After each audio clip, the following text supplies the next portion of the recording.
బ్రేకేను చూస్తున్నాం. ఢిల్లీ ఎన్సీఆర్ వీధుల్లో వీధి కుక్కలపై సుప్రీంకోర్టు తీర్పును వెలువరించింది. ఆగస్టు 11న ఈ కేసును విచారించిన భారత అత్యున్నత న్యాయస్థానం ఢిల్లీ ఎన్సీఆర్ వీధుల్లోని వీధి కుక్కలను శాశ్వతంగా డాగ్ షెల్టర్లకు పంపాలని సుప్రీంకోర్టు ఆదేశించింది. ఈ విషయంపై సమీక్ష పిటిషన్ దాఖలైంది. ఈ విషయంపై తీర్పునిస్తూ దేశ రాజధానిలోని అన్ని కుక్కలకు స్టెరిలైజేషన్ తర్వాత వదిలివేయాలని కోర్టు సూచించింది. దీంతో పాటు హింసాత్మక కుక్కలను వదలకూడదంటూ కూడా కోర్టు స్పష్టంగా తీర్పునిచ్చింది.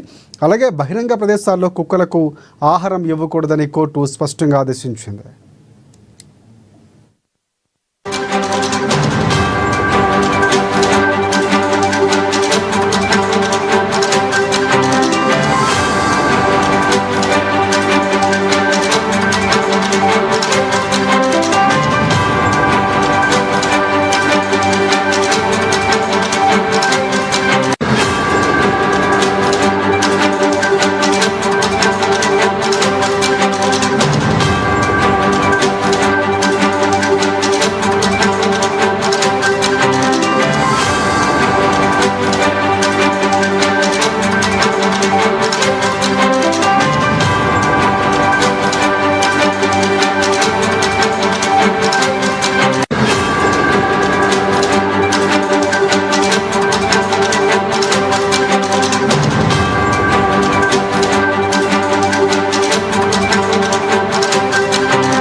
ఢిల్లీ ఎన్సీఆర్ వీధుల్లో వీధి కుక్కలపై సుప్రీంకోర్టు తీర్పును వెలువరించింది. ఆగస్టు 11వ తేదీన ఈ కేసును విచారించిన భారత అత్యున్నత న్యాయస్థానం ఢిల్లీ ఎన్సీఆర్ వీధిలోని వీధి కుక్కలకు శాశ్వతంగా డాగ్ షెల్టర్లకు పంపించాలని సుప్రీంకోర్టు ఆదేశించింది.